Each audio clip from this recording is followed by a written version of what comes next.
Selamat datang ke KWK Accounting. Saya Kalai. Dalam video pengajaran ini, saya akan membezakan antara pengekosan sebenar dengan pengekosan normal. Saya juga akan menerangkan konsep kadar serapan overhead pratentu serta konsep lebih atau kurang serap overhead. Dalam slide ini, saya ingin memberi satu gambaran keseluruhan, iaitu overview mengenai kaedah pengekosan produk. Tujuannya adalah untuk memastikan bahawa pelajar tidak keliru dengan pelbagai jenis kaedah pengekosan yang akan dipelajari. Setiap kaedah mempunyai rasional sendiri berkaitan dengan amalannya. Kaedah pengekosan produk hanyalah dua, iaitu kaedah pengekosan serapan dan kaedah pengekosan marginal. Kaedah pengekosan serapan menggunakan pengkelasan kos mengikut fungsi bagi pengiraan kos produk dan ia dikenali sedemikian kerana overhead perlu diserap kepada produk. Anda telah belajar mengenai proses penyerapan dalam sesi video pengajaran sebelum ini. Kaedah pengekosan marginal pula menggunakan pengkelasan kos mengikut gelagat untuk mengirakan kos produk. Cara pengiraan kos produk ini tidak diterima oleh piawaian perakaunan. Maka kaedah ini tidak digunakan bagi pengekosan produk. Tetapi kaedah pengekosan marginal ini banyak digunakan untuk perancangan dan pembuatan keputusan. Kita akan lihat amalan kaedah pengekosan marginal ini apabila kita belajar mengenai pembuatan keputusan. Kaedah pengekosan serapan pula boleh diamalkan dengan cara tradisi ataupun cara contemporary yang dipanggil pengekosan berasaskan aktiviti. Cara tradisi mengirakan kadar serapan dengan menggunakan asas-asas volume, manakala cara pengekosan berasaskan aktiviti menggunakan aktiviti sebagai asas pengiraan kadar serapan. Penggunaan asas aktiviti adalah lebih tepat. Dalam praktis, kebanyakan syarikat menggunakan kaedah contemporary ini. Anda akan belajar kaedah ini secara mendalam apabila Anda masuk universiti nanti. Sekarang kita belajar cara tradisi kerana cara tradisilah merupakan konsep asas bagi pengekosan serapan. Kos produk yang dikirakan melalui pengekosan serapan boleh dilakukan dengan menggunakan pengekosan serapan sebenar, pengekosan serapan normal atau pengekosan serapan piawai. Pengekosan sebenar artinya semua komponen kos produk yang digunakan dalam pengiraan kos produk adalah sebenar. Kos bahan mentah sebenar, kos berlangsung sebenar dan kos kadar serapan overhead yang dikirakan juga adalah dengan jumlah kos overhead sebenar dan jumlah asas serapan pun sebenar. Pengekosan normal pula menggunakan kos bahan mentah dan kos berlangsung sebenar. Tetapi kadar serapan overhead adalah kadar serapan pratentu, iaitu diperoleh daripada jumlah kos overhead dan asas serapan yang dianggarkan ataupun dibelanjawankan. Maka kos overhead diserap bukanlah overhead sebenar. Pengekosan piawai pula akan menggunakan semua komponen kos yang dianggarkan ataupun dibelanjawankan. Pengekosan ini selalu digunakan untuk tujuan kawalan. Kita akan belajar mengenai kaedah pengekosan piawai dalam topik yang kedua terakhir. Dalam pengekosan normal, jumlah overhead yang digunakan untuk mengirakan kadar serapan overhead adalah jumlah overhead dibelanjawankan ataupun dianggarkan, bukannya jumlah overhead sebenar seperti di kaedah pengekosan sebenar. Maka, kadar serapan overhead yang diperoleh dalam pengekosan normal adalah kadar serapan overhead pratentu. Pratentu bermaksud ditentukan terdahulu dan ini hanya boleh dibuat dengan jumlah overhead dan jumlah asas serapan yang dibelanjawankan ataupun dianggarkan. Tidak boleh dengan angka sebenar. Jadi, rumus pengiraan kadar serapan overhead pratentu adalah jumlah overhead dibelanjawankan bagi sesuatu jabatan dan dibagikan dengan jumlah asas serapan dibelanjawankan bagi jabatan yang sama. Mengapa kebanyakan syarikat perkilangan menggunakan pengekosan normal, iaitu menyerapkan overhead dengan kadar serapan pratentu? Yang pertamanya, maklumat mengenai kos overhead sebenar hanya boleh diperoleh pada akhir sesuatu tempoh. Produk disiapkan sepanjang masa dan harus dikoskan sebaik saja disiapkan. Pihak pengurusan tidak boleh tunggu sehingga akhir tempoh untuk penilaian inventory, merancang, mengawal atau membuat keputusan. Yang kedua, bagi syarikat perkilangan di mana kosnya berubah-ubah mengikut musim, kadar serapan pratentu akan menyamaratakan kos produk. Standardize, menyamaratakan kos produk. Ini akan membantu pihak pengurusan dalam penetapan harga yang konsisten dan juga dalam proses perancangan, kawalan dan pembuatan keputusan. Dan yang ketiga, dengan kadar serapan pratentu, harga boleh ditentukan sejurus produk itu disiapkan. Ini akan meningkatkan aktiviti jualan syarikat perkilangan ini.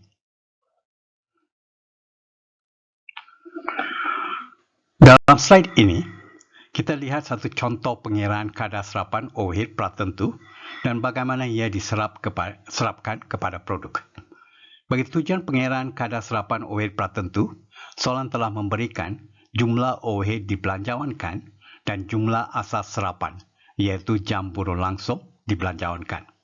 Maka, kadar serapan overhead adalah jumlah overhead dibelanjawankan dibagikan dengan jumlah jam buruh langsung dibelanjawankan, iaitu RM30,000 dibagi dengan 3,000 jam. Anda akan dapat RM10 per jam buruh langsung. Jadi kadar serapan overhead pratentu adalah RM10 per jam buruh langsung. Overhead yang akan diserapkan adalah berdasarkan kepada unit sebenar, iaitu 280 unit. Ingat, penyerapan dibuat mengikut unit sebenar, bukan mengikut unit yang dianggarkan. Maka, overhead diserap adalah 280 unit darab jam buruh langsung seunit yang dibelanjawankan, iaitu 3,000 dibagi dengan 300 bersama dengan 10 jam seunit dan darab dengan kadar serapan pratentu sebanyak RM10 sejam. Jadi, 280 unit darab 10 jam seunit darab RM10 sejam. Anda akan dapat 28,000. Ini adalah jumlah overhead yang diserapkan kepada 280 unit yang dikeluarkan dalam tempoh berkenaan.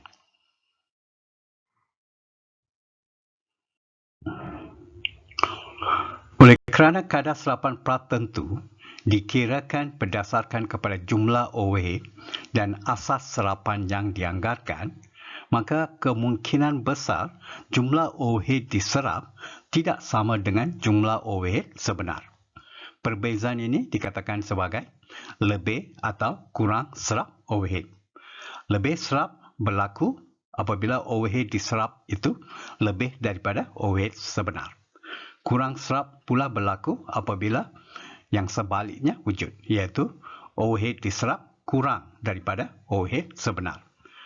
Mengapa lebih atau kurang serap berlaku? Ada beberapa sebab.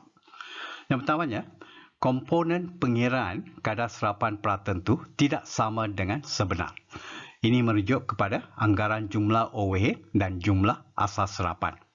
Yang kedua, asas serapan yang digunakan dipengaruhi oleh perubahan dalam harga pasaran. Asas serapan seperti peratusan atas kos bahan langsung, kos buruh langsung dan kos prima. Asas-asas ini dipengaruhi oleh harga bahan langsung dan kadar buruh langsung.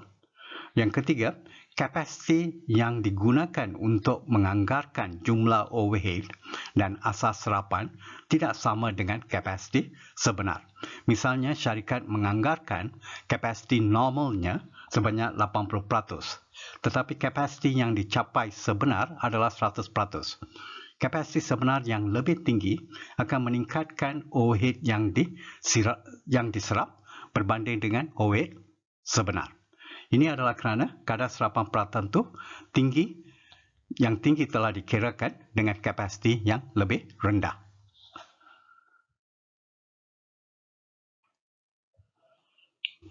Kita lihat satu contoh pengiraan lebih atau kurang serap di sini. Dalam contoh soalan ini, maklumat yang diberikan adalah kadar serapan overhead pratentu, ini telah dikirakan untuk anda, iaitu sebanyak RM2 per jam buruh langsung. Unit yang dikeluarkan adalah 5,000 unit. Jam buruh langsung seunit yang dianggarkan adalah 2 jam seunit. Dan jumlah overhead sebenar adalah 22,500. Anda dikehendaki menghitung jumlah overhead diserap dan overhead lebih atau kurang serap. Kita lihat jawapannya dalam slide yang berikutnya. Pada mulanya, cara untuk menghitung cost overhead diserap. Unit dikeluarkan darab jam buruh langsung seunit darab kadar serapan pratentu. Jadi, 5,000 darab dengan 2 jam darab dengan RM2 per jam buruh langsung. Anda akan dapat RM20,000. Ini adalah overhead yang diserap. Untuk menghitung lebih atau kurang serap, kita akan bandingkan overhead diserap dengan overhead sebenar. Overhead diserap adalah 20,000, manakala overhead sebenar yang diberikan dalam soalan adalah 22,500. Jadi, overhead diserap tolak overhead sebenar, jawapannya adalah kurang serap overhead sebanyak RM2,500.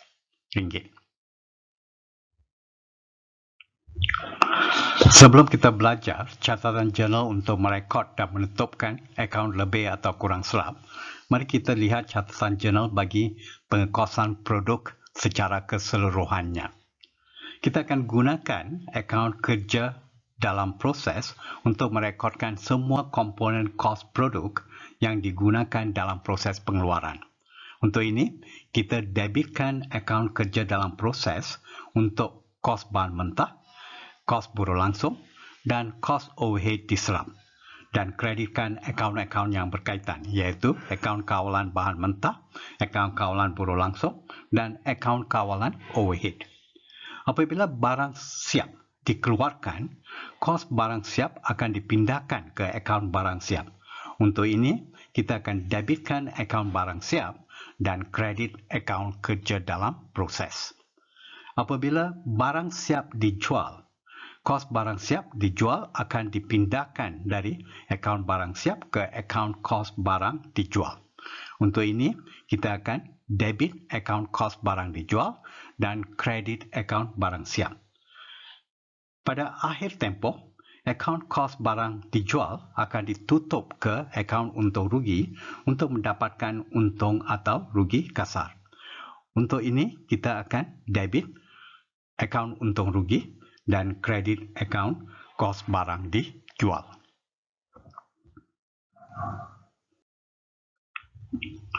Kita akan gunakan akaun lebih atau kurang serap overhead untuk merekod amount lebih atau kurang serap overhead yang dikirakan.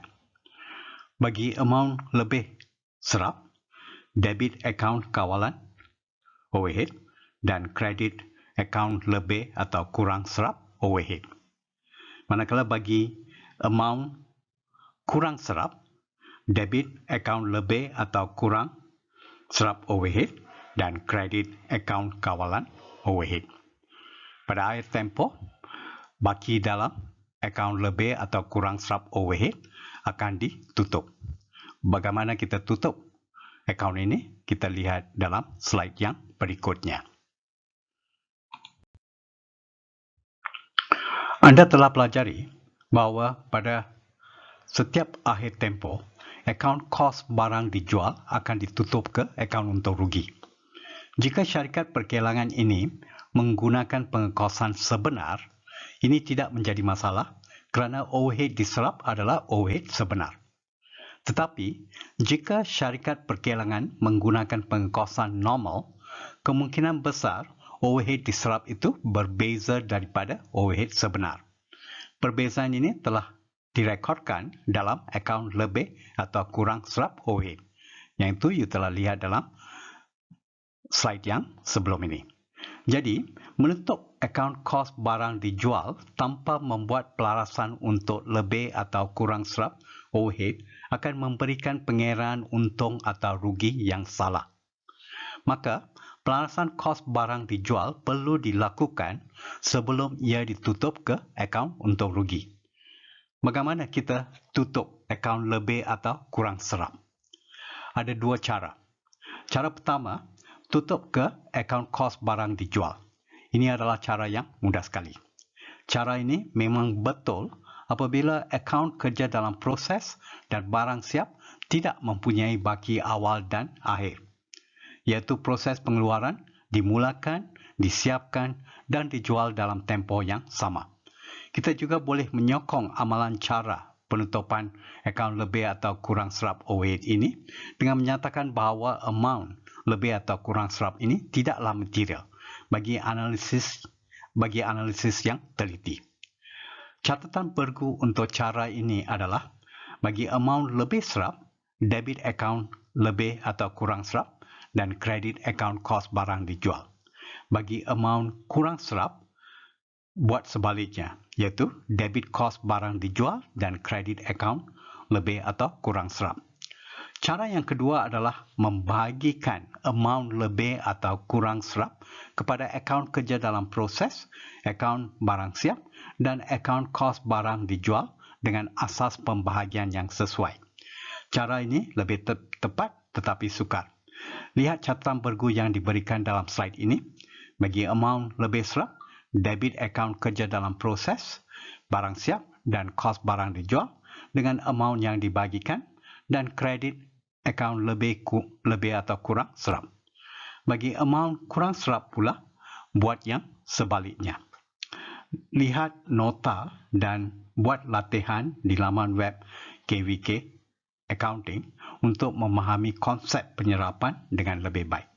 Seperti saya kata dalam sesi pertama topik ini, kefahaman proses penyerapan adalah penting untuk membuat soalan-soalan yang melibatkan perhitungan kos produk.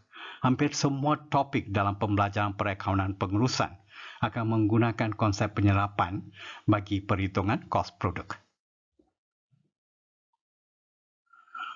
Layarilah laman web www.kvk-accounting.com untuk nota dan latihan. Sekian, terima kasih.